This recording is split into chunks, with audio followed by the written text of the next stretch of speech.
Okay, so tags and elements में क्या difference है? लाइक HTML का कोई भी टैग, जैसे सपोज मुझे पैराग्राफ चाहिए, तो this is P open and P close, तो इसे हम P टैग कहते हैं। तो P टैग मतलब P की ओपनिंग एंड P की क्लोजिंग, लेकिन हमने P में टेक्स्ट लिखा, ठीक है, और P को एक एट्रीब्यूट दिया क्लास नेम, तो ये पूरा टेक्स्ट क्या होगा? This is P element. तो P टैग का मतलब क्या है? P की ओपनिंग एंड P की क्लोजिंग, लेकिन P एलिमेंट का मतलब क्या है? P की ओपनिंग टैग, P का क्लोजिंग टैग, P का टेक्स्ट और P के एट्रीब्यूट्स। तो जब ये सारा कंटेंट ग्रुप होता है तो उसे हम लोग कहते हैं P एलिमेंट। तो ये पूरा जो टेक्स्ट है ये P एलिमेंट है, और हर एलिमेंट टैग से ही बनते हैं। तो हेलो HTML में सर, हमारे पास यस, इसमें जो पी वाले टैग में क्लास है वो क्या है? क्लास ग्रुपिंग के लिए होता है। जब आपके पास बहुत सारे पैराग्राफ्स होते हैं ना, तो उनको एक जैसा कलर या एक जैसा स्टाइल देने के लिए हम लोग ग्रुप करने के लिए क्लास एट्रीब्यूट देते हैं। वो तो पारा क्लास का मतलब ग्रुप करना, ठीक है। जैसे जी। सपोज आपके पास 20 या 10 पैराग्राफ है, आपको उनमें से किसी किसी पैराग्राफ का कलर ब्लैक से ग्रे करना है या फिर रेड करना है या ब्लू करना हो, तो सबसे पहले हम क्या करेंगे? उनको ग्रुप करेंगे। तो वो ग्रुप करने के लिए कौन सा टैग यूज होता है? एट्रीब्यूट यूज होता है क्लास, ठीक है। क्लास। तो this is tag and element. Type of tags की बात करें तो सबसे पहला जो टाइप होता है वो होता है ओपनिंग एंड क्लोजेस के बेसिस पे। तो HTML के टैग्स हैं पेयर्ड एंड अनपेयर्ड। तो पेयर टैग हमारे मैक्सिमम होते हैं, और अनपेयर टैग इनको बोलते हैं हम लोग। जैसे H1 पेयर्ड है, मतलब जिसकी ओपनिंग और क्लोजिंग दोनों है, लेकिन ये मेटा टैग कैसा है? तो इसकी क्लोजिंग नहीं है। तो जिन टैग्स की क्लोजिंग नहीं होती उसे हम लोग क्या बोलते हैं? तो द टैग्स जिनकी अनपेयर्ड क्लोजिंग टैग्स। नहीं है, दे आर कॉल्ड अनपेयर्ड। तो अनपेयर्ड टैग का मतलब टैग की क्लोजिंग की जरूरत नहीं है। जैसे अगर दो पैराग्राफ के बीच में एक गैप देना हो, तो कौन सा अनपेयर्ड टैग यूज कर सकते हैं? एक लाइन देनी हो गैप करने के लिए, तो BR दे सकते हैं। तो BR बी अनपेयर होता है। आर तो BR इज अनपेयर, जिसकी क्लोजिंग नहीं होती, ये एक गैप देता है। और अगर हम BR की जगह HR दे तो एक सर लाइन हॉरिजॉन्टल देता है लाइन आ जाएगा। सेपरेटर, ठीक है। तो HR का मतलब हॉरिजॉन्टल रूल, लेकिन इसको HTML5 में कहते हैं थीमेटिक ब्रेक। तो इसका नया नाम जो HTML5 में है वो थीमेटिक ब्रेक है। तो ये जो मैं टर्म्स यूज कर रहा हूँ, जो इनकी टेक्निकल टर्म्स हैं, ये आज के आर्टिकल के बॉटम में दिए हुए हैं। तो सी HR का पुराना नाम क्या था? Horizontal rule. तो लेकिन इसका जो नया नेम है वो थीमेटिक ब्रेक है। जो पुराना नाम है वो हॉरिजॉन्टल रूल है। तो HR मतलब हॉरिजॉन्टल रूल था, लेकिन नया जो नेम है इसका वो थीमेटिक ब्रेक होता है। तो अनपेयर टैग HTML में बहुत कम है, मतलब HTML के मैक्सिमम टैग तो पेयर ही होते हैं और अनपेयर टैग बहुत कम होते हैं। नाउ पेयर टैग का फायदा क्या है? तो पेयर टैग की क्लोजिंग होती है, तो उनके चाइल्ड और चिल्ड्रन होते हैं, उनमें टेक्स्ट लिख सकते हैं और उनके एट्रीब्यूट भी हो सकते हैं। जैसे कि ये P, तो P पेयर्ड है, तो P की ओपनिंग है, P की क्लोजिंग है, तो P के चिल्ड्रन भी हो सकते हैं। जैसे P में मैंने इस टेक्स्ट के को B में ऐड कर दिया, तो B करने से क्या होगा? B टैग क्या करेगा? बोल्ड करेगा, ब्रेक ये उस पर्टिकुलर को बोल्ड कर देगा। तो बी टैग बोल्ड कर देगा। तो बी एच पी का क्या है? जो बी है बोल्ड, ये पैराग्राफ का चाइल्ड है, ठीक है। वैसे ही मैंने एक और टैग लिया, उसको आई कर दिया। आई क्या करेगा? इटैलिक। इटैलिक करेगा। तो ये इटैलिक करेगा। तो बोल्ड और इटैलिक बी एंड आई इस पी पैराग्राफ के चिल्ड्रन है, ठीक है। तो एक्चुअल में यस जितने भी पेयर टैग होते हैं उनके चिल्ड्रन होते हैं, और उनके अंदर टेक्स्ट भी होता है। जैसे ये टेक्स्ट लिखा हमने प्लेन टेक्स्ट, और उनमें एट्रीब्यूट भी होते हैं। लेकिन जितने भी अनपेयर हैं उनमें नो चिल्ड्रन, नो टेक्स्ट, लेकिन उनमें एट्रीब्यूट हो सकते हैं। तो इस HR में हम लोग टेक्स्ट नहीं लिख सकते। ये टेक्स्ट किसका है? तो अगर मैंने HR के आगे लिखा टेक्स्ट, HR टैग, तो ये टेक्स्ट किसका है? HR का या बॉडी का? ये जो टेक्स्ट लिखा हमने HR के बॉडी जस्ट का, आगे, बॉडी ये HR का टेक्स्ट नहीं है, ये किसका टेक्स्ट है? Body body. बॉडी का। और अगर HR के बाद मैंने BR लगाया, तो HR और BR का रिलेशन क्या है? मतलब ये चाइल्ड पेरेंट है या फिर सिबलिंग्स है? तो ये पेरेंट चाइल्ड है या सिबलिंग्स? ये सिबलिंग्स हैं, मतलब जैसे हिंदी में हम भाई बहन बोलते हैं, तो दे आर एक्चुअली सिबलिंग्स, ठीक है। So they are not parent and child. जैसे कि H1 और बॉडी क्या है? तो H1 बॉडी का चाइल्ड है और बॉडी H1 का पेरेंट है। यहाँ पे ये पेरेंट नहीं है, ठीक है। तो अनपेयर टैग जो होते हैं उनमें लेकिन एट्रीब्यूट हो सकते हैं। जैसे H1 को हम क्लास दे सकते हैं, तो इसमें एट्रीब्यूट हो सकते हैं, लेकिन ना ही क्लोजिंग होगी, ना ही कोई चाइल्ड होगा, ठीक है। रूट टैग किसको बोलते हैं वेबसाइट में? रूट मतलब द फर्स्ट टैग। तो किसी भी वेब पेज का या वेबसाइट का फर्स्ट टैग कौन सा होता है, जिसको रूट बोलेंगे हम? HTML, क्योंकि पहला टैग क्या है रूट में? HTML होता है, तो HTML को हम लोग रूट टैग बोलते हैं। और सिंस HTML3 HTML से ही वेबसाइट की मतलब पहला टैग जो होता है वो HTML से ही स्टार्ट होता है। HTML में लैंग्वेज देना जरूरी है, दिया या डायरेक्शन देना ऑप्शनल है, लेकिन अगर आप उर्दू में साइट बना रहे हो, ठीक है, if your site is UR मतलब उर्दू, तो आप DIR दोगे, और DIR की वैल्यू क्या होगी? RTL। तो RTL कब देना है? Right to अगर उर्दू या अरेबिक Urdu. है, क्योंकि हिंदी इंग्लिश के लिए तो LTR है, और LTR देना कंपलसरी नहीं होता, क्योंकि default by default Default. LTR ही होता है। Okay, so only for Urdu and Arabic we need to add DIR. Head tag, website में हेड में कौन कौन से टैग्स होते हैं? तो हेड के अंदर होता है title, Meta, link, script, style and base. इनमें से कोई भी टैग यूजर को डिस्प्ले नहीं होता। तो वेबसाइट का वो सारा पार्ट जो यूजर को डिस्प्ले नहीं होता लेकिन कंपलसरी है, वो सब आता है हमारा हेड में। और Head. जो हमें डिस्प्ले होता है, मतलब हमें इस वाइट बैकग्राउंड में यहाँ दिखाई देगा, वो सब किसमें आता है? वो आता है बॉडी Body. बॉडी का। बाय डिफॉल्ट जो बैकग्राउंड होता है वो हमेशा वाइट ही होगा, और बॉडी का जो डिफॉल्ट मार्जिन होता है वो 8 होता है। मार्जिन मतलब गैप। सी, ये H1 जो है वो बॉडी से गैप ले रहा है। इवन अगर आप डार्क मोड भी यूज करते हो, तो भी जो वेबसाइट का बॉडी का बैकग्राउंड होता है ना, जैसे इनकॉग्निटो मोड में डार्क मोड होता है, लेकिन तो भी वेबसाइट होती है वो व्हाइट बैकग्राउंड पे ही चलती है। तो अगर हमें बॉडी का कलर या बैकग्राउंड चेंज करना हो, ये काम किसका है?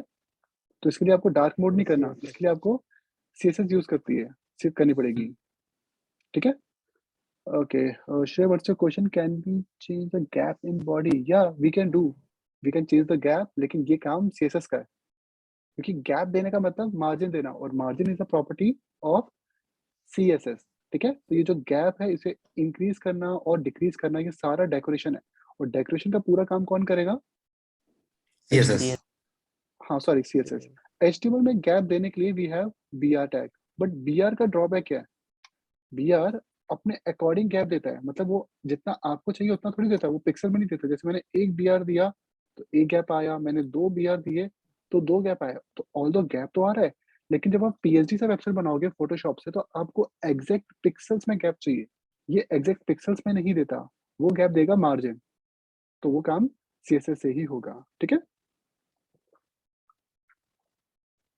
Now there is another tag called title. Title हमेशा कहाँ आता है, और ये कंपलसरी है, ये हेड में आता है। आप टाइटल में फिलहाल कुछ भी नहीं लिखो, ब्लैंक छोड़ दो तो भी चलेगा, क्योंकि टाइटल जो होता है वो एक्चुअल में आपके H1 के उसके अकॉर्डिंग होता है, मतलब H1 के मैचिंग में होता है।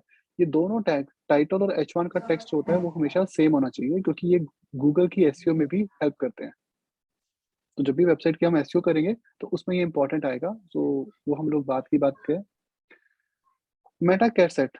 See, this is the meta care set of previous versions. तो HTML से जो पहले 5 से पहले वर्जन थे, HTML4, XHTML, HTML3, उसमें meta care set को ऐसे लिखा जाता था। तो ये बहुत लेंथी था, और 5 ने care set को बहुत शॉर्ट कर दिया, ठीक है। और मेटा हमेशा मैक्सिमम केस में हम लोग क्या यूज करेंगे? UTF-8। और भी बहुत सारे एनकोड होते हैं जो वर्क करते हैं, लेकिन UTF-8 एक्चुअल में इसका फायदा क्या है? जितने भी स्काई कैरेक्टर्स होते हैं ना, ये सभी को सपोर्ट करता है। तो आप एक बार UTF-8 दे दो, तो आपकी वेबसाइट में English, Hindi, Urdu, Arabic, Chinese, Japanese, Korean, जितने भी स्पेशल कैरेक्टर की ये भी लैंग्वेजेस है, वो सब सपोर्ट करेंगी। तो ये जितने भी स्काई कैरेक्टर होंगे ना, उन सभी को बैकवर्ड सपोर्ट कर लेता है। इसीलिए मैक्सिमम वर्ल्ड वाइड वेबसाइट कौन सा क्या एनकोड यूज करेंगी? UTF-8। ओके, तो एक ब्राउज़र ऐसा है जिसका अगर मैं मेटा कैसेट हटा दूँ, तो एक ब्राउज़र ऐसा है जिसका डिफ़ॉल्ट एनकोड UTF-8 नहीं है। तो कौन-सा ब्राउज़र है? Internet explorer. Good, internet explorer. तो internet explorer is the only browser जो एक्चुअल में UTF-8 नहीं है, वो विंडोज़ 1252 है। तो अगर हम मेटा मतलब कैसेट ना दें, तो क्रोम, फायरफॉक्स, एज और सफारी में बिल्कुल दिक्कत नहीं है, लेकिन आई में दिक्कत होती है। इसीलिए W3C ने मेटा कैसेट को कंपल्सरी कर रखा है कि आपको मेटा कैसेट देना है। हाँ, उसकी वैल्यू UTF-8 ही होगी या कोई और होगी, ये आपको डिसाइड करना है। तो मेटा कैसेट देना कंपल्सरी है, वैल्यू UTF-8 या कुछ और होगी, वो आप डिसाइड करेंगे, ठीक है। बट मैक्सिममली यूज क्या होता है, UTF-8, क्योंकि ये मैक्सिमम कैरेक्टर को सपोर्ट कर लेता है। Now this is a tag list. तो कभी भी आपको फ्यूचर में रेफरेंस देखना हो कि कोई HTML का नया टैग है, कोई टैग क्यों होता है, तो मैंने इस लिस्ट में वो सारे के सारे HTML के टैग्स ऐड कर रखे हैं। जिनके बैकग्राउंड रेड आ रहे हैं, they are new in HTML5, मतलब ये नए थे। और जिनके बैकग्राउंड व्हाइट हैं, ये भी HTML5 के ही हैं, लेकिन ये HTML4 या प्रीवियस वर्जन से 5 में आए हैं। जैसे अभी टैग जो हम यूज करेंगे ना करंटली, वो सारे 4 to 5 वाले टैग हैं, ठीक है। तो ये सारे टैग पहले से ही थे और 5 में ये भी हैं। बट बहुत से टैग ऐसे थे जो 4th वर्जन में थे, लेकिन 5th वर्जन में उनको रिमूव कर दिया गया था। जैसे कि एक ऐसा ही टैग होता है सेंटर, ठीक है। तो इसका हिंट आना बंद हो गया है। सी VS कोड इसको हिंट नहीं देता, लेकिन ये आज भी काम करेगा और ये टेक्स्ट को सेंटर में लाता है। लेकिन HTML5 ने इसको रिमूव कर दिया, तो अब हमें इस टैग की जरूरत नहीं है, क्योंकि सेंटर में लाने का काम किसका है। अगर टेक्स्ट को सेंटर में डिस्प्ले करना है, तो ये काम कौन करेगा, DIR, CSS DL. CSS CSS। DIR का काम डायरेक्शन होता है, टेक्स्ट का अलाइन चेंज Okay, sir. करना नहीं। उर्दू का तो टेक्स्ट की Okay. डायरेक्शन चेंज करनी है, तो वो अलाइन नहीं होता, ठीक है। Okay, sir. Okay, sir. या और टैग के साथ ऑप्शनल होते हैं एट्रीब्यूट, लेकिन कुछ टैग ऐसे भी हैं जिसमें एट्रीब्यूट कंपलसरी होते हैं, जैसे कि पिक्चर। तो पिक्चर ऐड करने के लिए हम लोग यूज करेंगे IMG, लेकिन ये इमेज नहीं दिखाएगा, क्योंकि तब तक इमेज नहीं दिखाई देगी जब तक हम उसको क्या ना दे, SRC। और एक और चीज होती है ALT, यानी कि ऑल्ट। तो पिक्चर के लिए इमेज टैग है, और इमेज का SRC और ऑल्ट कंपलसरी होता है। सेम एक वीडियो टैग है, और उसमें भी SRC देना कंपलसरी है, क्योंकि इमेज और वीडियो में जब तक सोर्स नहीं होगा, तो हमें जो उसका कंटेंट है वो डिस्प्ले नहीं होगा, ठीक है। नहीं करे. लेकिन Yes, sir. H1 बॉडी में, इवन इस पैराग्राफ में भी एट्रीब्यूट कंपलसरी नहीं है। हर टैग के साथ एट्रीब्यूट कंपलसरी नहीं होते, लेकिन कई टैग ऐसे हैं जिनके साथ एट्रीब्यूट कंपलसरी होते हैं, जैसे इमेज एंड वीडियोस मैंने आपको एग्जांपल में दिए। तो एट्रीब्यूट का काम होता क्या है, एट्रीब्यूट किसी भी टैग को फंक्शनैलिटी देते हैं। एट्रीब्यूट किसी भी टैग को फंक्शनैलिटी देते हैं। तो हम लोग क्या करते हैं, HTML में टैग बनाते हैं, लेकिन उनको फंक्शनैलिटी देने के लिए हमारे पास एट्रीब्यूट्स होते हैं। तो एट्रीब्यूट आते हैं हमेशा ओपनिंग टैग के अंदर, कभी भी क्लोजिंग में एट्रीब्यूट नहीं आते। और एट्रीब्यूट की मोस्टली वैल्यू होती है, कई बार वैल्यू नहीं होती, तो उसको बूलियन कहते हैं। तो एक होते हैं ग्लोबल एट्रीब्यूट। ग्लोबल का मतलब ये आप किसी को भी दे सकते हो, जैसे कि क्लास। तो क्लास एक ग्लोबल एट्रीब्यूट है, आप H1 को दे दो, बॉडी को दे दो, P को दे दो, HR को दे दो, तो ये ग्लोबल है। ग्लोबल का मतलब किसी को भी ये दे सकते. किसी पे भी एप्लीकेबल है। लेकिन इमेज में एक एट्रीब्यूट होता है कंपलसरी, SRC, सोर्स। क्या ये बॉडी में होता है, सी चेक करते हैं SR, क्या ये हिंट आ रहा है, नहीं. तो नहीं आया। तो दैट मीन्स बॉडी में SRC नाम का एट्रीब्यूट नहीं होता, ठीक नहीं. है। सेम H1 को देखेंगे तो नहीं होता। तो एक्चुअल में SRC ग्लोबल नहीं है। ग्लोबल कौन से होते हैं, जो जो किसी में किसी हो भी सके. टैग पे सारी जगह एप्लीकेबल है। यूज हो सकती है। लेकिन ये ग्लोबल नहीं है, लेकिन टाइटल ग्लोबल है। जैसे अगर आपने पिक्चर दी और उसको टाइटल नाम का एट्रीब्यूट दिया, तो सी ये इमेज पे है, HR को टाइटल दिया वहां पे भी है, बॉडी को दिया वहां पे भी है, H1 को दिया ये ग्लोबल है. वहां पे भी है, तो ये ग्लोबल है। तो ग्लोबल में आते हैं क्लास, ID और टाइटल जैसे एट्रीब्यूट। तो ग्लोबल मतलब ये किसी भी टैग पे एप्लीकेबल होते हैं, जैसे कि क्लास, ID और टाइटल। एक होते हैं बूलियन। प्रोग्रामिंग में बूलियन किसको बोलते हैं हम लोग, सर इमेज Yes. में भी टाइटल देंगे। ऑप्शनल है, कंपलसरी नहीं होता, क्योंकि इमेज में ऑल्ट होता है ना। बट अगर आप चाहते हो कि पिक्चर पे माउस ओवर करने पे उसका टेक्स्ट दिखाई दे, कि माउस ओवर करने पे कर्सर के नीचे उसका टेक्स्ट डिस्प्ले हो, तो टाइटल देते हैं। जैसे हेलो सर। यस, हाँ सर, एग्जांपल सर दिखाओ बोल रहे इधर। कि ईमेल में सर अल्ट का सर वर्क क्या होता है में इमेज हम में लोग ऑल्ट पिक्चर होता है, में ऑल्टरनेटिव टेक्स्ट फॉर पिक्चर। जैसे पिक्चर को गूगल में कैसे सर्च करना है, तो जब पिक्चर के रिलेटेड कोई कीवर्ड जो होता है ना, वो ऑल्ट में आता है, ठीक है। तो इमेज और ऑल्ट आपका आगे के टॉपिक्स में आएगा, जब हम लोग मीडिया टैग स्टार्ट करेंगे। तो इमेज आपका ये वाला टॉपिक है, ठीक है। तो इसको डिटेल में हम लोग वहीं कवर अप करेंगे। मैं आपको टाइटल की एग्जांपल दे देता हूँ, क्योंकि वो अभी से हम स्टार्ट कर रहे हैं। जैसे HTML क्या है, ये एक वर्ड है और एब्रीवेशन है, तो HTML क्या है, एक वर्ड भी है, लेकिन ये क्या, ये एब्रिविएशन है, मतलब इसकी फुल फॉर्म होगी, यस सर। ठीक है। तो एब्रिविएशंस लिखने के लिए होता है ABBR नाम का टैग, ठीक है। और ABBR में मैंने लिखा HTML, लेकिन टाइटल नाम का एट्रीब्यूट में हम ABBR की फुल फॉर्म देंगे। तो HTML की फुल फॉर्म क्या है, hypertext text markup language. Markup language. So spelling गलत हो गए, ठीक है। तो हमने ABBR में, मतलब हमने HTML को तो शॉर्ट फॉर्म में ही लिखा, लेकिन ABBR देके उसको टाइटल दे दिया। अब थोड़ा सा इसका यूजर इंटरफेस चेंज हो गया, इसके नीचे एक बॉर्डर आ गया, और अगर हमने कर्सर हवर किया तो सी इसकी फुल फॉर्म भी दिखाई दे रही है, ठीक है। तो कई बार क्या होता है, हम लोग पूरा वर्ड नहीं लिखते, हम उसको एब्रीविएशन में लिखते हैं। तो जब भी हम एब्रीविएशन लिखते हैं तो उसको फुल फॉर्म किस में लिखेंगे, उसके टाइटल में। तो टाइटल किसका है, एक एट्रीब्यूट है, किसका, ABBR का। यार ऑल्दो टाइटल ग्लोबल होता है, तो हम H1 को भी दे सकते थे, बॉडी को भी दे सकते थे, ठीक है। अब जैसे इमेज है, तो इमेज को भी टाइटल दिया जा सकता है, लेकिन कंपल्सरी नहीं है। ABBR में ये रेकमेंडेड है। ABBR क्योंकि एब्रीविएशन दे रही है ना, तो फुल फॉर्म तो टाइटल देना ही पड़ेगा, ठीक है। तो ABBR के अंदर टाइटल रेकमेंडेड होता है हमेशा। बूलियन, बूलियन पे हम लोग जस्ट अभी आ रहे हैं, क्योंकि मैंने अभी आपको ग्लोबल की एग्जांपल दी है।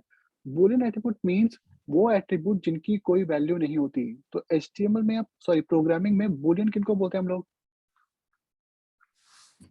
True or zero false? One को, लैंग्वेज में बूलियन किनको बोलते हैं हम लोग, ट्रू एंड फॉल्स जीरो को। और वन को। True or false हो? ट्रू एंड फॉल्स को वो एक्चुअल में 0 1 ही होते हैं। तो एक्चुअल में कुछ एट्रीब्यूट होते हैं बूलियन, जैसे हमने एक टेक्स्ट बॉक्स बनाया, यानी कि इनपुट। हर इनपुट का डिफॉल्ट टाइप क्या होता है, टेक्स्ट। तो इनपुट टाइप टेक्स्ट मतलब एक टेक्स्ट बॉक्स जिसमें हम लोग नेम टाइप करेंगे, ठीक है। बाय डिफॉल्ट इनपुट जो है ये इनेबल्ड है या डिसेबल्ड है, बाय डिफॉल्ट। इनेबल्ड हाँ, ये इनेबल्ड है। तो हर इनपुट पहले से इनेबल्ड इनेबल्ड है, ही होता है, इनेबल्ड है। ठीक है। लेकिन इसमें एक बूलियन एट्रीब्यूट दे दो डिसेबल। अब इसको बूलियन एट्रीब्यूट क्यों बोलते हैं, क्योंकि इसकी कोई वैल्यू नहीं होती, तो इसके आगे इक्वल टू नहीं आएगा और इसकी वैल्यू नहीं होगी। तो डिसेबल कौन सा एट्रीब्यूट है, बूलियन। जैसे टाइप की वैल्यू टेक्स्ट है, डिसेबल की कोई वैल्यू नहीं है। अगर आप इनपुट को डिसेबल करोगे वो ऑटोमेटिकली डिसेबल्ड हो जाएगा, ठीक है।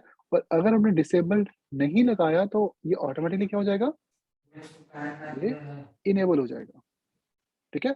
तो जब हमारे पास हाँ या ना होता है तो उसका मतलब क्या है, बूलियन एट्रीब्यूट। तो बूलियन की वैल्यू अगर होगी तो हाँ होगी, नहीं होगी तो सिंपली वो नो ही होता है। जैसे अब इस टैग का बूलियन क्या है, डिसेबल क्या है, तो डिसेबल इसका भी फॉल्स है या ट्रू है।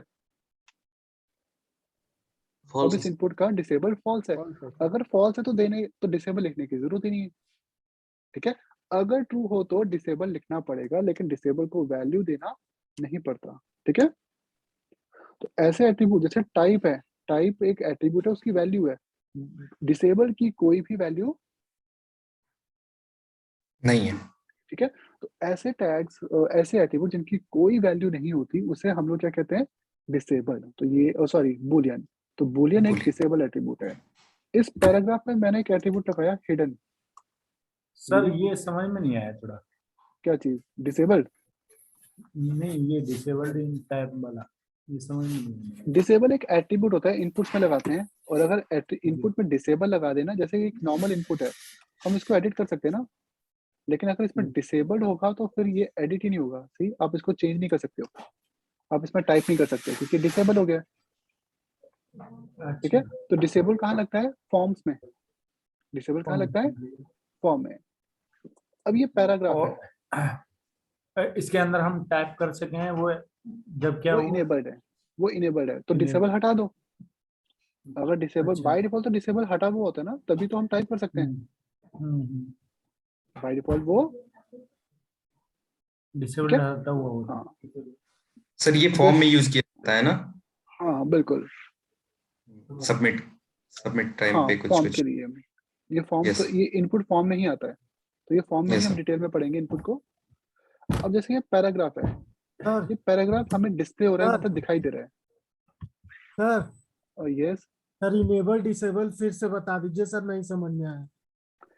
हम जब भी कोई इनपुट बनाते हैं ना, इनपुट मतलब टेक्स्ट बॉक्स, जो बाय डिफॉल्ट क्या होता है, जैसे ये इनपुट है, इसमें हमने एंटर किया और टाइप किया, तो ये बाय डिफॉल्ट क्या है, इज इट डिसेबल्ड और इनेबल्ड? तो बाय डिफॉल्ट ये क्या है, ये इनेबल्ड है। तो Enabled. कोई भी इनपुट हमेशा से पहले से ही क्या होगा, इनेबल्ड ही होगा। इनेबल होगा। ठीक है, तो बाय डिफॉल्ट हमेशा इनेबल ही होता है। अगर आपको डिसेबल करना है तो यूज डिसेबल नाम का बूलियन एट्रीब्यूट, बस। तो इसकी वैल्यू नहीं होगी, बस इसकी वैल्यू नहीं होगी। तो इसमें जो भी वैल्यू है, जैसे ये ब्लैंक है ना, ये चेंज नहीं हो सकता क्योंकि ये बूलियन एट्रीब्यूट है। ठीक है, ओके सर, ओके। अब मेरे पास सर एक पी है। एपीआई का मतलब क्या है? एपीआई का मतलब होता है एप्लीकेशन प्रोग्रामिंग इंटरफेस, जो कि आपकी जावास्क्रिप्ट में आएंगी। Okay okay yes. ठीक है, तो जावास्क्रिप्ट में हम लोग web API, browser API, HTML5 API और डॉम एपीआई, बॉम एपीआई, अलग अलग टाइप की एपीआई का यूज करेंगे। तो एपीआई का मतलब होता है application programming interface. It's a type of web service. Backend की बात करें तो वेब सर्विस, या फिर ये ब्राउजर की कुछ अपनी सर्विसेज होती है। ओके, सो मेरे पास एक पैराग्राफ है। ये पैराग्राफ बाय डिफॉल्ट क्या हो रहा है, क्या ये शो हो रहा है या हाइड हो रहा है? जो लाइन 16 का पैराग्राफ है सेलेक्टेड, ये पैराग्राफ हमें शो हो रहा है, हाइड हो रहा है? Sure. Sure. ये बाय डिफॉल्ट हमें शो होगा। तो by default her P show होने के लिए होता है। लेकिन अगर मैंने इस पी में एक एट्रीब्यूट लगा दिया बूलियन हिडन, तो हिडन एक बूलियन एट्रीब्यूट है, इसकी कोई वैल्यू नहीं होगी। सी, जैसे मैंने इसको रिफ्रेश किया, वो पैराग्राफ हाइड हो गया। तो हिडन भी क्या है, ये भी बूलियन एट्रीब्यूट है। तो इससे क्या होगा, सर हेलो यस, सर, इसके अंदर हम कमेंट भी तो लगा सकते हैं? Hidden कमेंट में लगा और सकते हिडन दोनों में अलग अलग फर्क है। जो आपने हिडन कर रखा है ना, उसको जावास्क्रिप्ट के थ्रू शो भी कर सकते हो। कमेंट कर गया होगा तो उसको जावास्क्रिप्ट के थ्रू आप शो नहीं कर सकते। जैसे ये मेरी वेबसाइट का ड्रॉप डाउन मेन्यू है, ये क्लिक करने पे शो हो रहा है और दोबारा क्लिक करने पे हाइड हो रहा है। तो इसको हिडन एट्रीब्यूट देना चाहिए या कमेंट करना चाहिए था? ये जो ड्रॉप डाउन की लिस्ट आ रही है, हाँ, तो इसके लिए तो हिडन देना चाहिए। इसको हिडन, क्योंकि हिडन करने से डिस्प्ले हाइड हो जाता है और फिर जावास्क्रिप्ट जी। क्या करता है, उसको चेंज कर देता है रन टाइम पे डॉम एपीआई का यूज करके। तो लेकिन जो अभी कमेंट कर दिया, अभी उस पैराग्राफ में वो तो शो नहीं हो रहा है सर। अगर हम पैराग्राफ में हिडन लगाएंगे तो पैराग्राफ हाइड हो जाएगा। लेकिन हम जी। एक बटन बना सकते हैं जिसके क्लिक पे ये पैराग्राफ शो हो सकता है। लेकिन ये काम किसका है कि क्लिक करने पे इसको शो करना है? सीएसएस का। ये हिडन एट्रीब्यूट।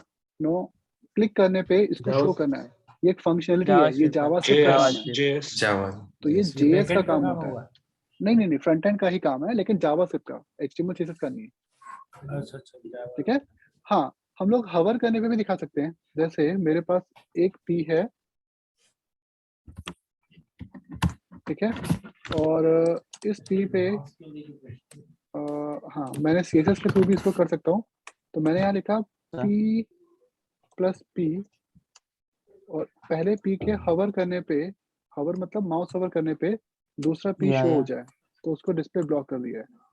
सी, अब मैं जब पहले पी पे माउस हवर कर रहा हूँ तो वो शो हो रहा है। तो यहाँ पे जो शो करने का काम है, CSS भी कर सकता है। ठीक है, तो पहले पी के माउस हवर करने पे जो दूसरा पी है वो क्या हो रहा है, वो शो हो रहा है। ओके, तो ये काम हम लोग कुछ हद तक CSS से भी कर सकते हैं।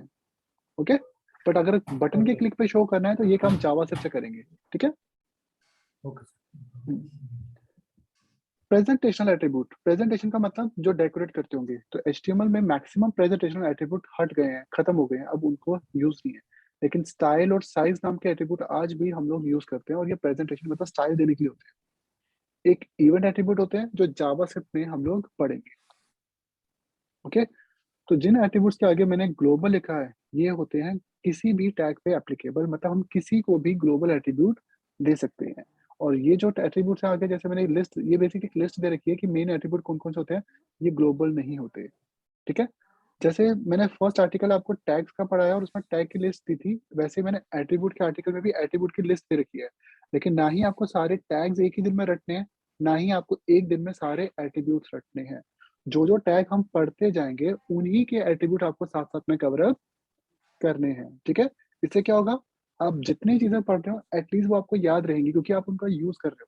ठीक है, सो डोंट थिंक कि सर ने ये टॉपिक पढ़ा दिया HTML टैग्स का तो आज आपको शाम को या इस हफ्ते आपको ये पूरे टैग को रटना है, नहीं रटने से कोई बेनिफिट नहीं होने वाला, ठीक है? और ऐसा नहीं है कि जिसको ये पूरी लिस्ट याद होगी वही एक सक्सेसफुल वेब डिजाइनर या यूआई डेवलपर है या फ्रंट एंड डेवलपर है, ठीक है? क्योंकि मैं एक सिंपल रियल टाइम एग्जांपल देता हूँ मैं, बहुत से लोगों ने साइंस में पीएचडी, मास्टर्स भी कर रखी है, लेकिन अगर सभी को पूछो कि क्या आपको पीरियोडिक टेबल याद है? ऐसा शायद आपको 100 में से किसी एक पर्सन के पास भी आप किसी को पीरियोडिक टेबल याद नहीं होता। तो पीरियोडिक टेबल रटने से साइंस नहीं आती है, ठीक है? तो वैसे ही टैग्स रटने से एचटीएमएल, सीएसएस नहीं आएंगे। आपको ये टैग्स खुद ही याद हो जाएंगे जैसे-जैसे आप इनका यूज़ करोगे, ठीक है? क्लियर? तो इस आर्टिकल में मैंने लिस्ट दे रखी है, जस्ट कल को फ्यूचर में आपको चेक करना हो तो। तो कुछ टैग्स और कुछ एट्रिब्यूट की लिस्ट है, लेकिन मैं सारे आपको एक दिन में कवर नहीं करवाऊँगा। ऑब्वियसली वो बाउंस हो जाएँगे, सारे आपके दिमाग से निकल भी जाएँगे। ठीक है? तो जो-जो टैग और एट्रिब्यूट हम लोग कवर अप करते जा रहे हैं, मतलब हम यूज़ करेंगे, आपको बस उतने ही करने हैं, ठीक है? मतलब जितने हमारे आर्टिकल्स में दिए हुए हैं, ओके? तो Yes. ये चीज़ सबको क्लियर होनी चाहिए। ओके, सो एचटीएमएल में टेक्स्ट की बात करते हैं। तो एचटीएमएल में मेनली हम लोग मार्कअप टेक्स्ट लिखते हैं, लेकिन टेक्स्ट लिखने के लिए भी बहुत सारे टैग्स होते हैं, ठीक है? तो टेक्स्ट लिखने के लिए बहुत सारे टैग्स होते हैं, जैसे कि एक h1 है और एक p है। दोनों के टेक्स्ट में क्या फ़र्क होता है? H1 सर मेन कंटेंट के लिए यूज करते हैं और h1 पैराग्राफ उसको पेज से का डिफाइन हेडिंग कर होता है और पैराग्राफ उसका जो डिस्क्रिप्शन होती है, वो कंटेंट होता है, ठीक है ना? क्लियर? तो ये दोनों ही टेक्स्ट हैं, लेकिन h1 कौन-सा टेक्स्ट है? हेडिंग वाला और p कौन-सा टेक्स्ट है? पैराग्राफ यानी कि डिस्क्रिप्शन वाला, ठीक है? तो टेक्स्ट लिखने के लिए हमारे पास हेडिंग है, पैराग्राफ भी है, लेकिन अगर हम बिना हेडिंग पैराग्राफ के डायरेक्ट टेक्स्ट लिखें, ऐसा, क्या ये ब्राउज़र पे नहीं चलेगा? चलेगा। लेकिन इसे हम क्या बोलेंगे? तो इसे हम कहते हैं प्लेन टेक्स्ट। ये क्या है हमारा? Plain plain text. टेक्स्ट। अगर एक प्लेन टेक्स्ट हो तो एक और प्लेन टेक्स्ट लिखूँ, तो ये 2 लाइन में आएँगे, एक ही लाइन में आएँगे सब, एक ही लाइन में आएंगे। एक ही ठीक है? लाइन में ये एक ही लाइन में आएँगे। तो आपको फोर्सफुली यहाँ पे बीआर लगाना पड़ेगा ना, ताकि वो नेक्स्ट लाइन में आए। अब बीआर लगा के आप इसको टेक्स्ट लिख रहे हो, वो बेटर है या 2 पैराग्राफ बना के लिखना चाहिए था? दो पैराग्राफ 2 पैराग्राफ बना के, क्योंकि पैराग्राफ हमेशा नई लाइन से आते हैं और ऑटोमेटिकली बीच में गैप ही आता है। सो नॉर्मली प्लेन टेक्स्ट हम यूज़ कर सकते हैं, तो सबसे पहला टेक्स्ट होता है प्लेन टेक्स्ट। जब हम बॉडी में डायरेक्ट टेक्स्ट लिखते हैं, दैट इज़ प्लेन टेक्स्ट। लेकिन इसका पहला ड्रॉबैक, ये एक ही लाइन में आ जाता है। दूसरा ड्रॉबैक, हम इसको स्टाइल नहीं दे सकते, क्योंकि ये टैग नहीं है। हम लोग स्टाइल किसको दे सकते हैं सीएसएस में? P को, Text पैराग्राफ को. को दे सकते हैं। टैग्स को स्टाइल देते हैं ना हम लोग। तो जो प्लेन हम्म. टेक्स्ट होगा, उसको हम डायरेक्ट स्टाइल भी नहीं दे सकते। नहीं थे. इसलिए हमेशा क्या यूज़ करो? टैग्स करो। बॉडी में कभी भी प्लेन टेक्स्ट लिखना नहीं चाहिए, ठीक है? Clear? One more thing, paragraph या टेक्स्ट हमेशा कहाँ आएगा? बॉडी में या हेड में? अगर मैं हेड में लिखूँ हेलो, क्या ये सही है या गलत है? गलत लेकिन गलत है ब्राउज़र सर। क्या करेगा? या क्योंकि ये टेक्स्ट बॉडी में आना चाहिए था, लेकिन अब ब्राउज़र इसको दिखा देगा, आपको डिस्प्ले कर देगा, बट ये गलत था, ठीक है? हेड में लिखना नहीं चाहिए, लेकिन फिर भी आपको बॉडी में दिखा रहा है। आपने टेक्स्ट लिखा हेड के अंदर, जो आपको दिखाई भी दे रहा है, लेकिन अगर आप इसको इंस्पेक्ट करके देखोगे, तो ब्राउज़र ने इसको, जिसको हम डॉम कहते हैं जावास्क्रिप्ट की टर्म्स में, उसने इस टेक्स्ट को कट करके ऑटोमेटिकली बॉडी में ऐड कर दिया है।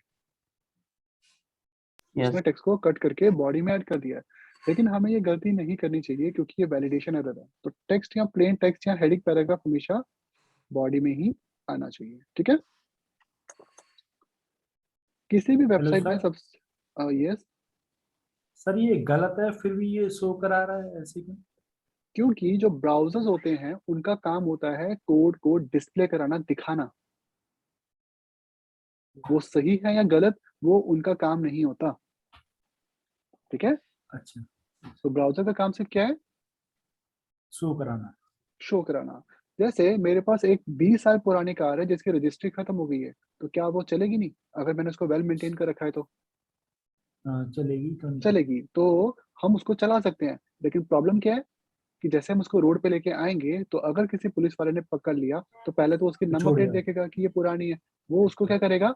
सिर्फ चालान ही नहीं काटेगा, वो उसको फ्रीज़ कर देगा, गाड़ी को, सील कर बाउंड दे, कर सील देगा। कर दे। क्यों? तो एक्चुअल में हमने जो रूल्स हैं गवर्नमेंट के, उनको फॉलो नहीं किया हुआ। तो यहाँ पे 2 चीज़ें हैं। एक चीज, हम कोड लिख कैसा रहे हैं वो तो हमारी मर्जी है, लेकिन क्या वो सही है, स्टैंडर्ड है कि नहीं, ये W3C के अकॉर्डिंग चलेगा, वो हमारे अकॉर्डिंग नहीं चल चलेगा। सकता। ठीक है, जैसे पैराग्राफ हमेशा बॉडी में ही आएगा, लेकिन पैराग्राफ के अंदर बॉडी नहीं आती।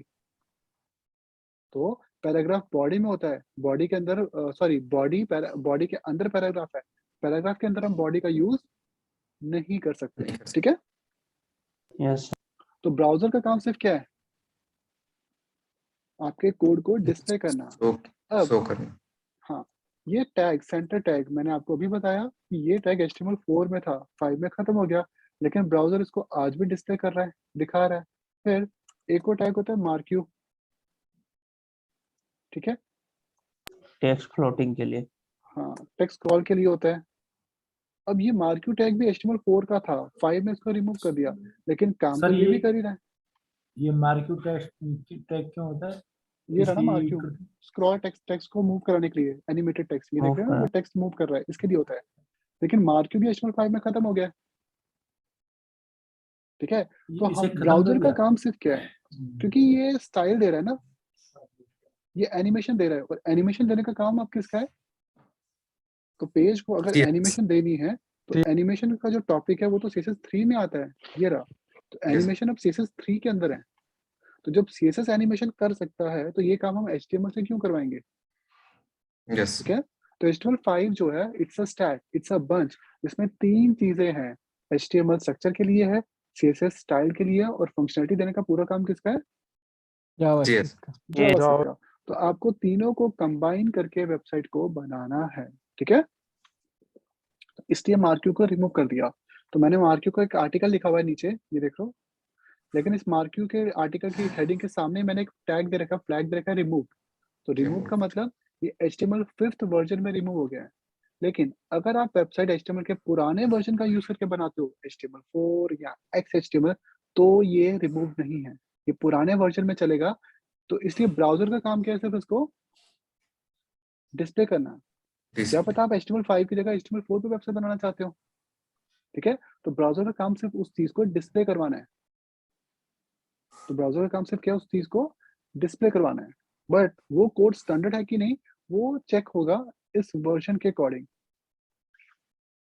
तो वो चेक किसके अकॉर्डिंग होगा, वो इस वर्जन के अकॉर्डिंग, डॉट टाइप के अकॉर्डिंग चेक होगा। ठीक है, तो हमारे इस पेज पे मार्क्यू यूज नहीं हो सकता, क्योंकि हमारा डॉट टाइप कौन सा है, 5, और 5 में मार्क्यू अलाउड नहीं है। नहीं लेकिन है। अगर ये 4 वाला डॉट टाइप होता तो फिर सेंटर भी अलाउड था Allowed और रहता। मार्क्यू भी अलाउड था। ठीक है, Yes. sir. तो ब्राउजर का काम सिर्फ क्या होता है, हमारे कोड को Display करना। डिस्प्ले करवाना। कोड ठीक है, अब मैं Yes. एक काम और कर रहा हूँ जो कि मुझे नहीं करना चाहिए था। मैंने अपने नाम का टैग बनाया, ठीक है, लेकिन ब्राउजर मुझे इस टेक्स्ट को डिस्प्ले कर रहा है, दिखाई दे रहा है, तो क्या ये सही होगा, नो सर। नो। क्यों, क्योंकि HTML के जो टैग्स हैं वो फिक्स हैं, हम खुद के टैग नहीं बना सकते। तो HTML के जो भी टैग हैं वो कैसे हैं, वो सारे फिक्स्ड हैं, हम लोग खुद से टैग नहीं बना सकते। हमें सिर्फ कौन से टैग यूज करने हैं, जो पहले से बने बनाए हैं। तभी तो मैंने टैग की बने हुए लिस्ट हैं। बताई कि 145 टैग हैं। जब आप लेस देन लिखते हो ना VS कोड में, आपको हिंट मिल जाता है कि कौन कौन से टैग इसमें स्टैंडर्ड है। तो ये सारे स्टैंडर्ड टैग्स हैं। ठीक है, सी बिग का हिंट नहीं आ रहा, स्मॉल का हिंट आ रहा है, तो स्मॉल वैलिड है, बिग इनवैलिड है। ठीक है, सेंटर का क्यों नहीं आया, क्योंकि सेंटर भी रिमूव हो चुका था, फॉन्ट भी रिमूव हो गया। तो VS कोड आपको ऑल्दो ऐसे ही टैग का हिंट देगा जो स्टैंडर्ड है, लेकिन कुछ टैग्स होते हैं जो रिमूव हो चुके हैं, बट वो फिर भी दिखा देता है। जैसे अभी थोड़े दिन पहले मैंने एक टैग देखा था, सर बिग टैग वैलिड नहीं है 5 में? कौन सा, बिग टैग, सवाल दोबारा बोलना, कौन सा tag, big big big tag HTML5 में नहीं रहा, रिमूव हो गया है। तो बिग देखना हिंट कर रहे हो, BI लिखा, हिंट ही नहीं आया, लेकिन स्मॉल है। Sir I frame sir tag है ना सर HTML5 में। मैं म्यूट कर रहा हूँ सभी को, प्लीज जिसको क्वेश्चन होगा वही म्यूट अनम्यूट करें, बाकी सब लोग म्यूट रखेंगे, डिस्टर्बेंस होती है। Iframe, yes iframe है, iframe yes sir I HTML5 frame में है अभी। है, लेकिन इसका साथ एक फ्रेम टैग होता था। अब देखो फ्रेम टैग जो है वो HTML5 में नहीं है, तो फ्रेम और फ्रेम सेट होते थे, लेकिन देखो इनका हिंट आ रहा है, लेकिन ये एमेट के थ्रू आ रहा है, ठीक है। तो फ्रेम सेट का हिंट तो ये दिखा रहा है, लेकिन ये HTML5 में रिमूव हो गया है। तो कुछ ऐसे टैग हैं जो रिमूव हो गए, लेकिन कई बार उनके हिंट आते हैं, ठीक है। तो मार्क्यू भी HTML5 में क्या हो गया है, रिमूव हो गया है।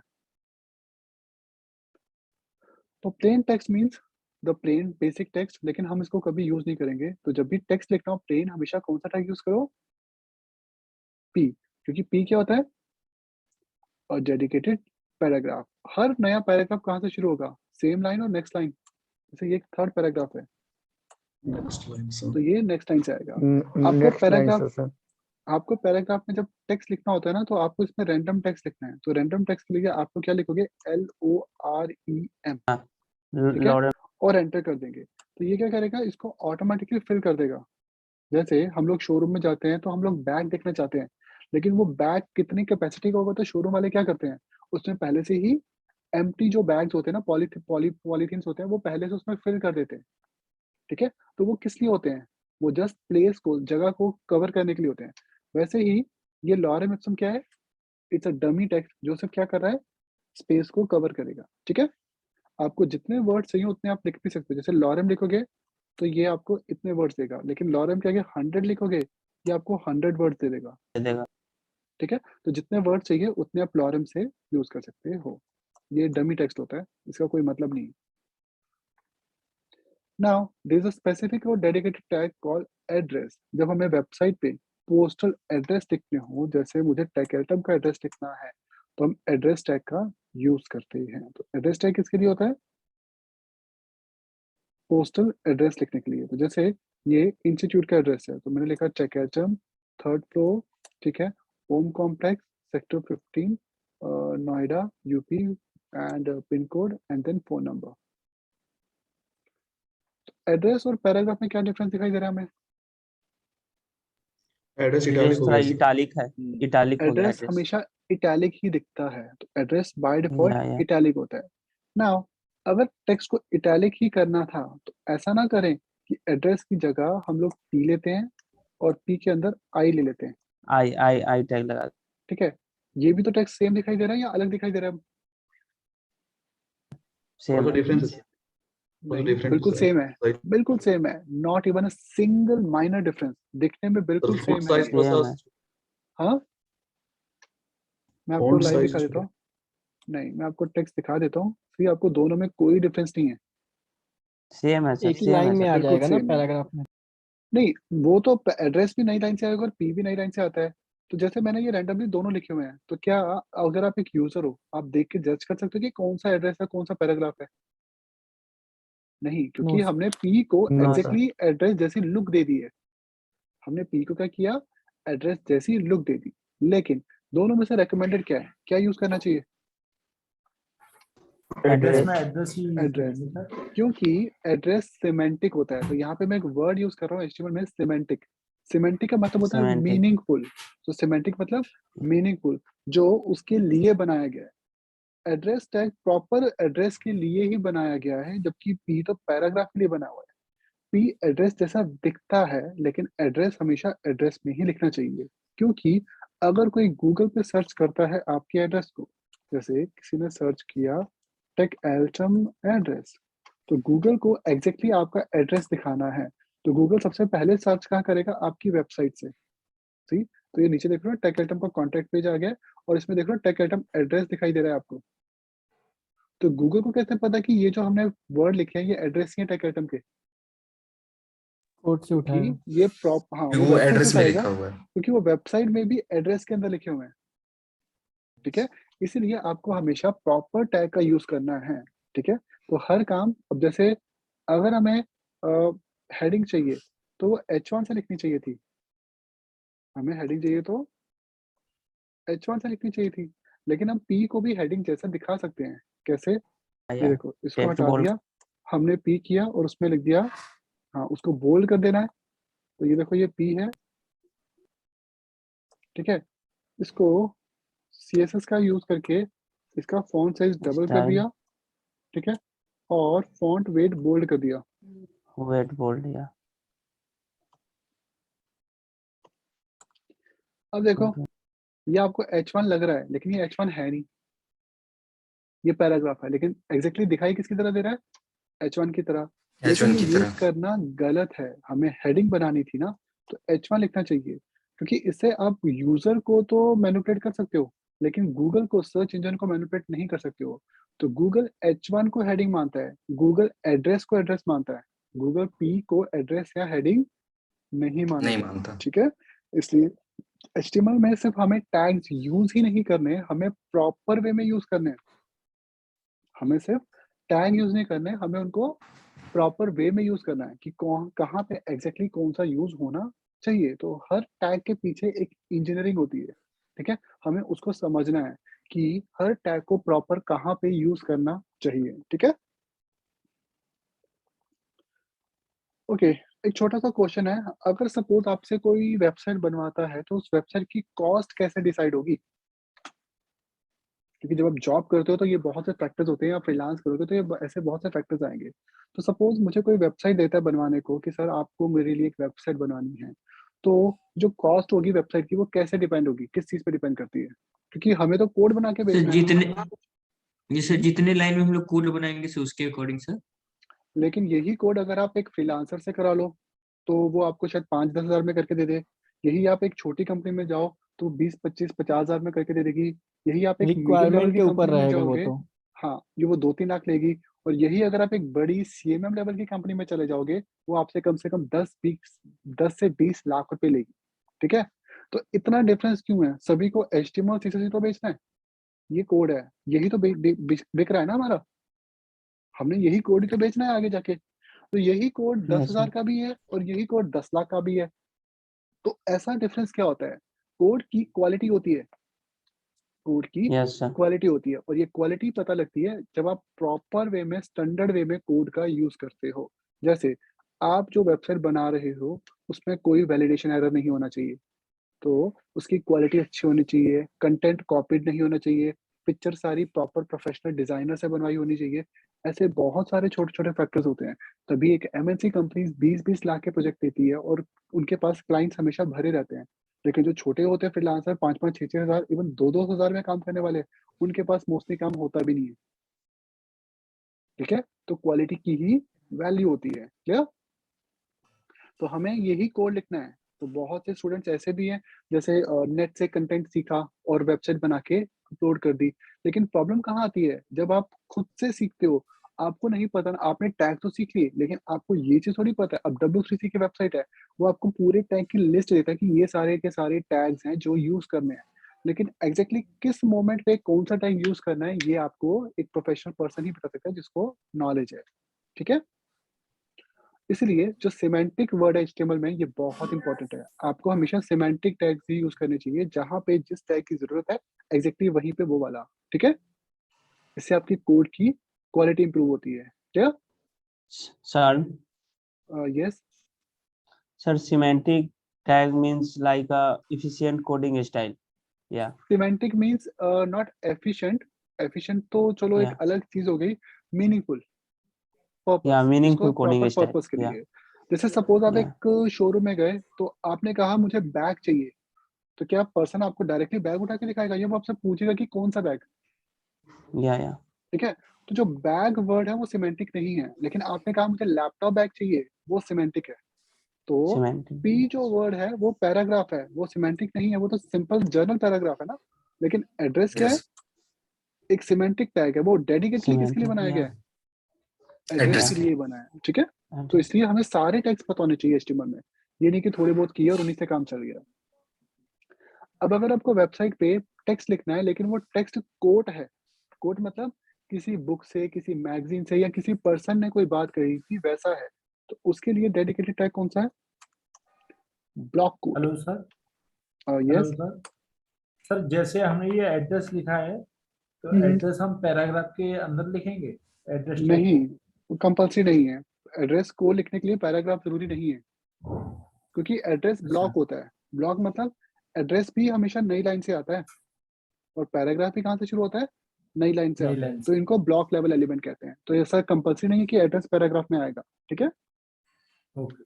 हुँ।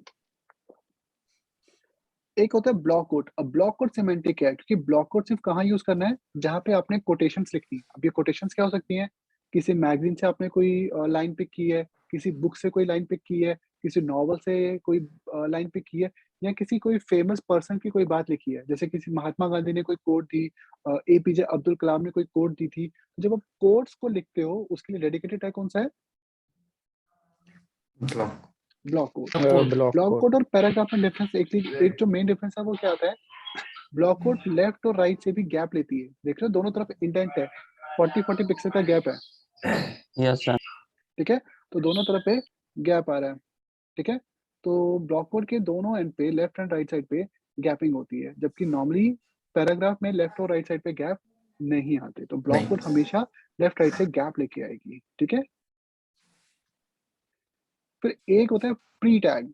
अब HTML में अगर मैं HTML एंड टैग्स इन दो वर्ड्स के बीच में बहुत सारे व्हाइट स्पेस दे दूं, तो क्या ब्राउजर पे व्हाइट स्पेस दिखाई देंगे मुझे, नो सर। ठीक है। तो नो जिन्होंने सर। HTML पढ़ रखा नो होगा सर। उनको ये चीज पता है कि ये व्हाइट स्पेस सपोर्ट नहीं करते, क्योंकि ये HTML की सर। अपनी डिफॉल्ट फॉर्मेटिंग होती है, ठीक है। या कोई डाउट है किसी का? सर अगर गैप लाना हो तो गैप बनाने के लिए हमारे पास एंटिटीज होती हैं, बट अगर आपने मैनुअली गैप व्हाइट स्पेस से दिया तो वो गैप काउंट नहीं होगा, ठीक है। तो ओके इसका सर। फायदा क्या है, अगर आपने एक व्हाइट स्पेस से गैप दिया वो उस सारे गैप को एक ही व्हाइट स्पेस दिखाएगा। सी, अगर आप H1 और P में एंटर करके ब्रेक करते हो तो वो उसको भी गैप नहीं मानेगा। सी, HTML उसको भी गैप नहीं मानता। तो अगर आपको गैप देना था एंड लाइन ब्रेक का, तो वो किसके लिए, वो कैसे देंगे, मतलब आपको ब्रेक करना था, उसके लिए BR टैग यूज करो। तो एक BR मतलब एक गैप, एक और BR एक मतलब गैप। ओके सर, यस एक और सर, गैप। यस। तो गैप देने दो के लिए गैप। BR यूज करो। और अगर आपको HTML और टैग्स में व्हाइट स्पेस चाहिए तो एक व्हाइट स्पेस तो काम करेगा, मल्टीपल काम नहीं करते। उसके लिए एक एंटिटी आती है एम्परसेंट NBSP सेमीकोलन, ये देते हैं, इसको एंटिटी कहते हैं। ये आपको एक्स्ट्रा गैप देगी, ठीक है। अब 3 व्हाइट स्पेस हैं, और चाहिए हो तो फिर से इसको रिपीट कर दो, ठीक है। ओके, तो व्हाइट स्पेस के लिए क्या यूज करना है, NBSP, और गैप करने के लिए नेक्स्ट लाइन के लिए BR। यार। लेकिन अगर मुझे यूजर को एक मैथ्स की या कोडिंग की एग्जांपल देनी है या एप्लीकेशन का फॉर्मेट दिखाना है, तो उसमें तो मुझे बहुत सारे व्हाइट स्पेस चाहिए, बहुत सारे गैप चाहिए। तो हमें ये जो डिफॉल्ट फॉर्मेटिंग है ये नहीं चाहिए, हम चाहते हैं कि हमारा व्हाइट स्पेस और ब्रेक खुद ही काम करे। तो एक टैग होता है प्री, वो यूज करते हैं। प्री का फायदा क्या है, प्री में आपने एक लाइन में 1 लिखा, दूसरी में 2 लिखा, और फिर एक व्हाइट स्पेस छोड़ के 3 लिखा, ये एग्जैक्टली ऐसे ही डिस्प्ले करेगा। तो जो HTML की डिफॉल्ट फॉर्मेटिंग है उसको प्री टैग नहीं मानता। तो HTML का एक ही ऐसा टैग है जो व्हाइट स्पेस और गैप को समझता है, वो कौन सा है, प्री। प्री। तो प्री का मतलब क्या है, प्री फॉर्मेटेड। जैसे आपकी ईमेल्स होती हैं, तो जब आप किसी को मेल भेजते हो, जितने व्हाइट स्पेस और जितने गैप आप ऐड करते हो ना, एग्जैक्टली उतने ही डिस्प्ले भी होते हैं, उतने ही मेल में जाते हैं, ठीक है। तो प्री में आप जैसा कोड कॉपी करके पेस्ट करोगे वो एग्जैक्ट वैसा ही दिखा देगा आपको, ठीक है। जैसे एक एप्लीकेशन का फॉर्मेट, एप्लीकेशन में आपने हेलो अगर लेफ्ट से लिखा तो आपको हेलो बिल्कुल लेफ्ट पे दिखेगा। आपने एक टैब प्रेस कर दिया तो टैब के बाद दिखाई देगा। जैसे आपने लिखा एप्लीकेशन हेलो सर, अब उसके बाद आपको नेक्स्ट लाइन में लिखना था तो एच के नीचे आना चाहिए था। तो एग्जैक्टली वो कहाँ टेक्स्ट को दिखाएगा, एच के नीचे, हाउ आर यू। अब आपको मैसेज लिखना है तो आप क्या करोगे, सेम लाइन में नेक्स्ट में एक एक्स्ट्रा व्हाइट स्पेस दोगे। जैसे आपने ये लिखा I am writing this mail, और इसमें आपने जो भी कंटेंट है वो लिख दिया। फिर एक और व्हाइट स्पेस के बाद आपने लिखा फ्रॉम, फिर एंटर करके ये आपका नेम, ठीक है। तो जिस फॉर्मेट में आपने कोड लिखा प्री टैग उसी फॉर्मेट में ब्राउजर पे डिस्प्ले कर देगा, ठीक है। और अगर आपने ओके। आई एम राइटिंग के पहले एक टैब की जगह 2 टैब दे दिए तो ये ब्राउजर पे भी 2 ही टैब दिखाएगा आपको, ठीक है। तो this is called sir pre pre tag. Type के अंदर फॉर्म बना सकते हैं? नहीं, प्री टैग सिर्फ टेक्स्ट के लिए होता है, टेक्स्ट या कोडिंग की एग्जांपल्स के लिए होता है,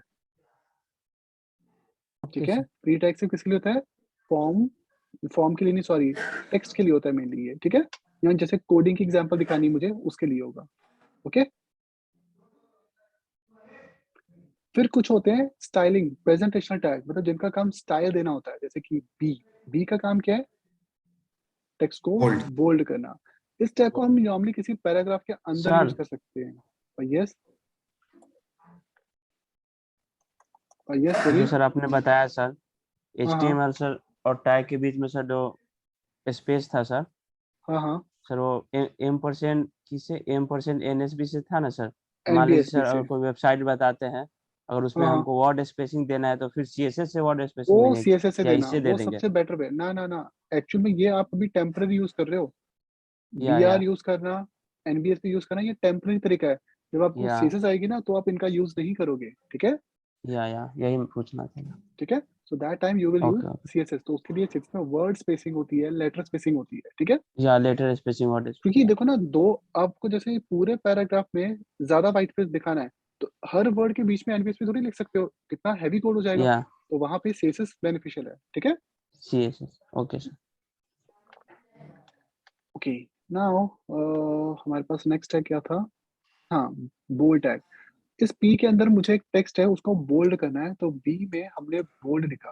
तो B टैग क्या करता है, किसी भी टेक्स्ट को बोल्ड लुक दे देता है। और वैसे ही एक I होता है, और वो क्या करता है, इटैलिक कर देता है। इटैलिक करता है। क्लिक करता है। B और I होते हैं इनलाइन। इनलाइन का मतलब आप किसी भी पैराग्राफ या ब्लॉक कोड के अंदर यूज कर सकते हो इनको, किसी भी पैराग्राफ या एलिमेंट के अंदर आप इसको यूज कर सकते हो, ठीक है, क्लियर।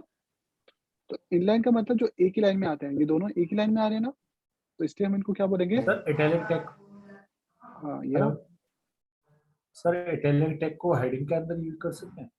कर सकते हो, बिल्कुल। इफ यू वांट आप इसको इटैलिक को यहाँ पे यूज कर सकते हो, अगर आपको इटैलिक दिखाना है तो। लेकिन इसके अंदर बोल्ड यूज नहीं करना चाहिए था, H1 के अंदर B का यूज बोल्ड तो वो नहीं करना फॉन्ट चाहिए था, अपने आप ही होता है, क्योंकि वो पहले से ही बोल्ड था, ठीक है। बोल्ड होता है। हाँ, फिर वो ना एक्स्ट्रा हो गया कि मतलब आपने कर दिया लेकिन उसका कोई फायदा नहीं है। जैसे एक दीवार है, व्हाइट पेंट है, उस पे फिर से पेंट कर दिया व्हाइट, तो वो सेम ही तो दिखाई देगी, अलग थोड़ी आएगा, ठीक है। तो एक्स्ट्रा हमें नहीं करना, ओके।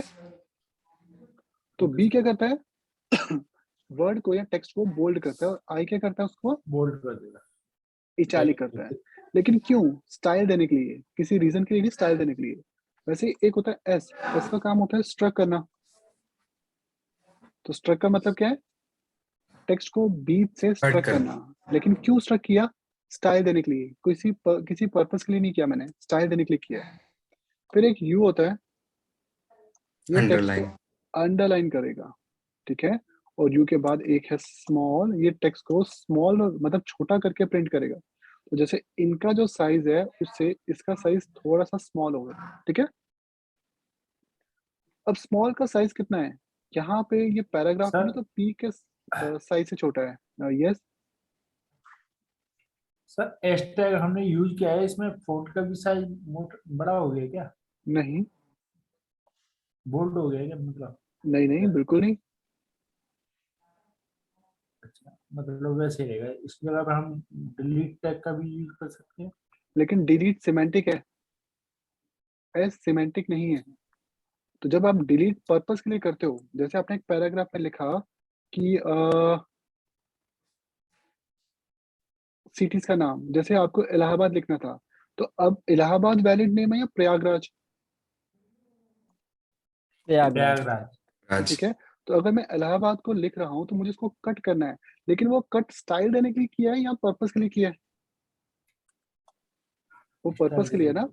तो इसलिए यस सर। वहां पे आपको यूज क्या करना चाहिए, डेल। प्रयागराज। डेल का मतलब ये जो कट किया गया ये स्टाइल के लिए नहीं किया, किसी रीजन के लिए किया गया है। मतलब ये इसका ये पुराना नाम पर्पस था, के ये लिए, नया नेम है, या लेकिन ये पर्पस के लिए नहीं है, ये सिर्फ स्टाइल देने के लिए वो स्टफ है, स्टाइल की। Yes okay. सर। या तो डेल जो होता है सर ये सिमेंटिक टैग है, एस जो होता है ये सिमेंटिक नहीं है, ये सिर्फ स्टाइल देने वाला है, ठीक है।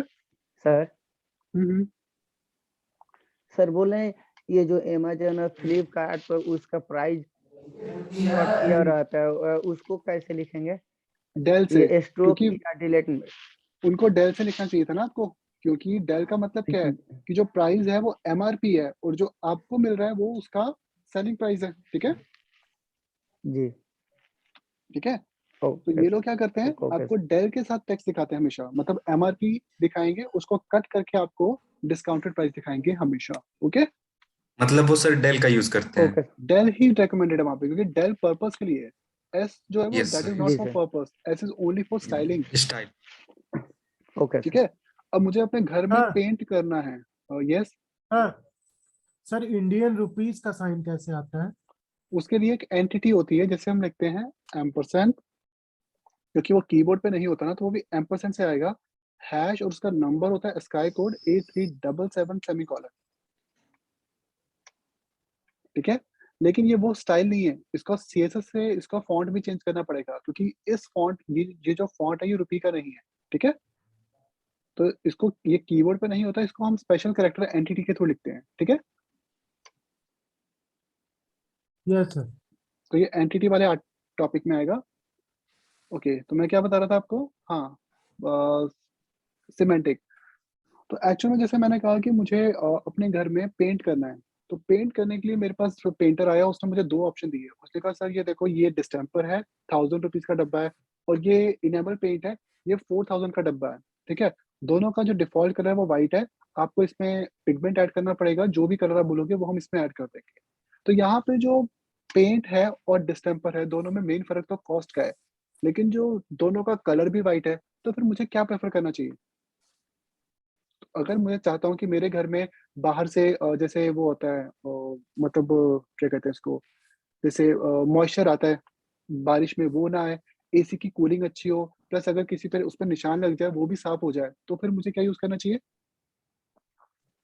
देन इन दैट केस मुझे पेंट को प्रेफर करना चाहिए था। ठीक है, लेकिन पेंट और डिस्टेम्पर दोनों सेम दिखते हैं, तो दिखते तो दोनों सेम है, लेकिन पेंट सिर्फ स्टाइल दे रहा है। पेंट व्हाइट कलर का स्टाइल ही नहीं दे रहा, वो उसको फंक्शनैलिटी भी देता है, पर्पस भी देता है। लेकिन डिस्टेम्पर सिर्फ क्या कर रहा है यहाँ पे? डिस्टेम्पर सिर्फ क्या कर रहा आ है? रहा है उसको। वो सिर्फ व्हाइट कलर का स्टाइल देगा दीवार को, वो दीवार को स्टाइल दे देगा, वो व्हाइट कलर की लुक तो देगा।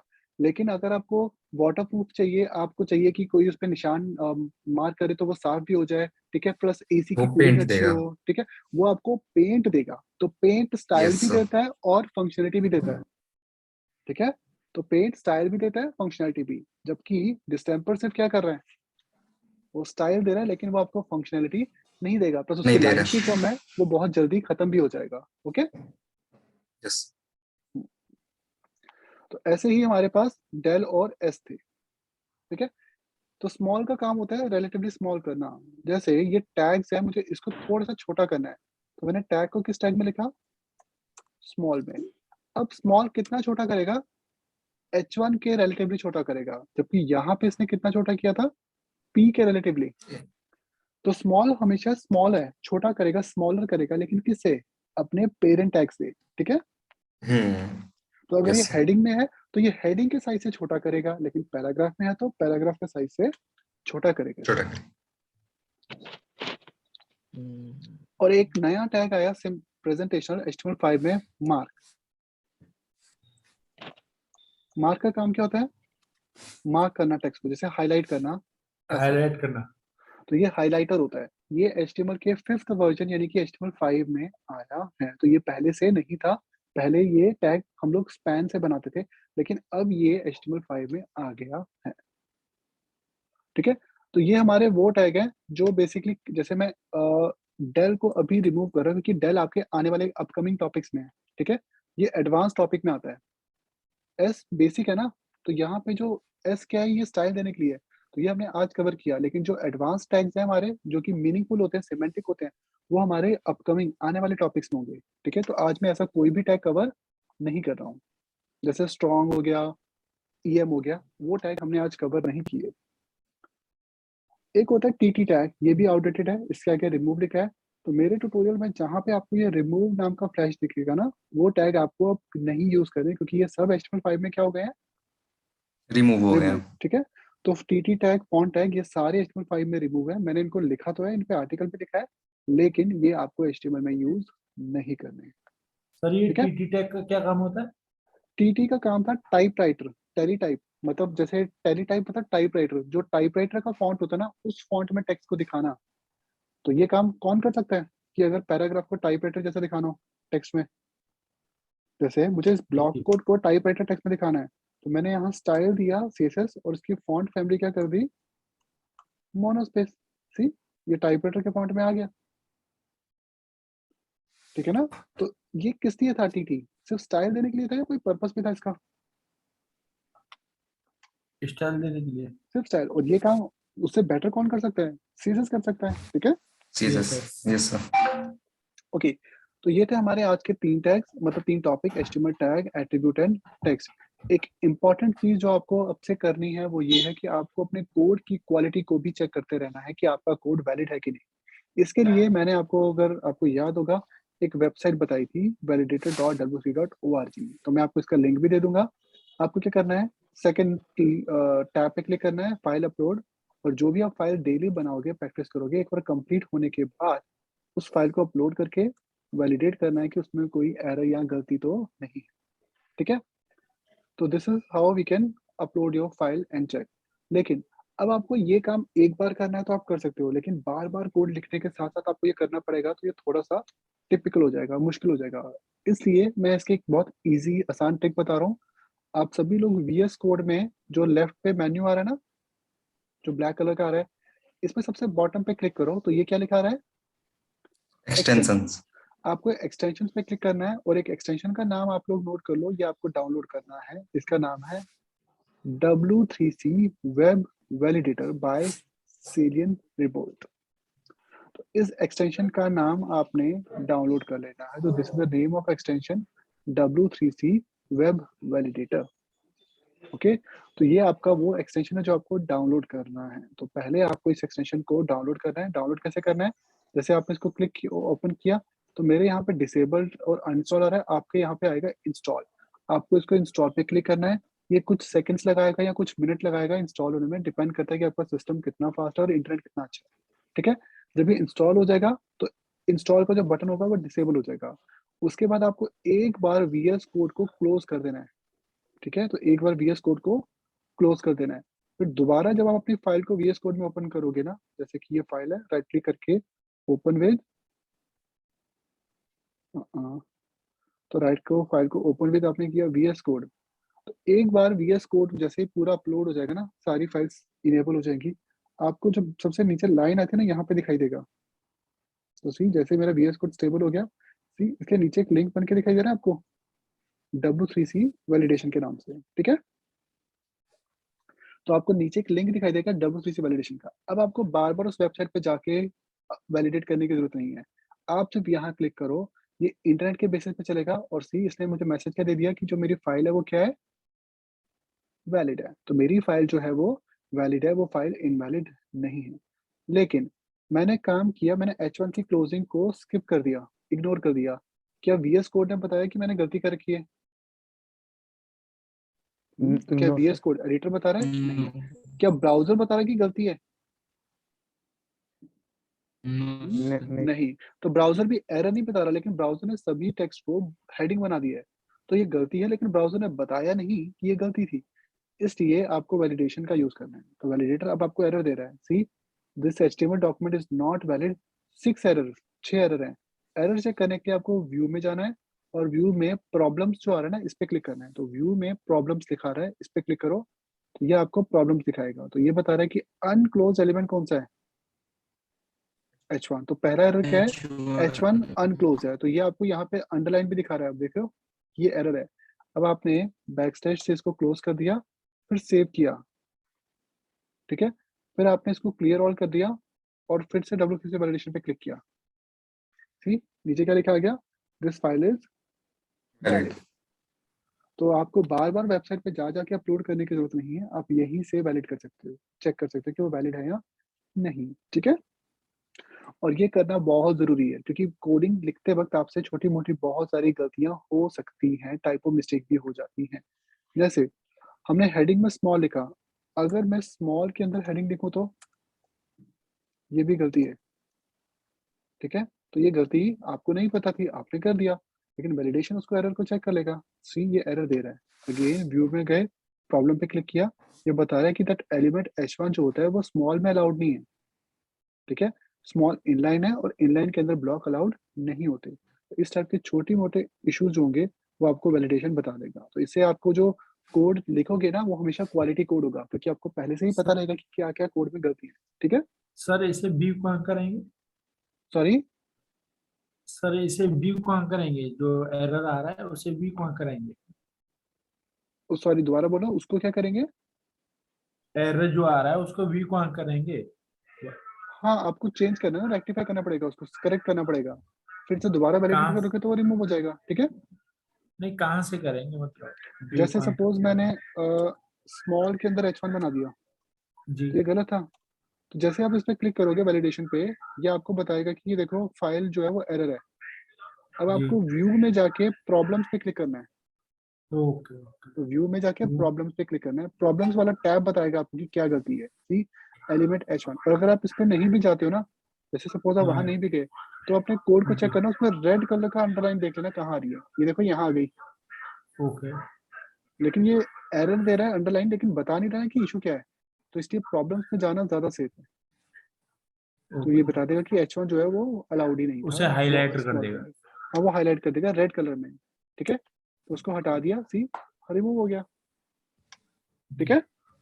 जी तो सर आपको जो HTML कोड करना है वो क्वालिटी कोड करना है, और क्वालिटी कोड के लिए आपको वैलिडेट करवाना साथ साथ में जरूरी है। तो इन शॉर्ट ये आपके लिए कंपल्सरी होता है, ठीक है, जी सर ठीक है। So that's all about today. आज हमने HTML के टैग्स, HTML के एट्रीब्यूट्स, और आप वैलिडेट रिफ्रेश करोगे तो सी कोड बिल्कुल सही से आएगा, ठीक है। तो हमने HTML में कुछ टैग्स किए, कुछ एट्रीब्यूट्स, टैग्स एंड एट्रीब्यूट का स्ट्रक्चर क्या होता है, एंड लास्ट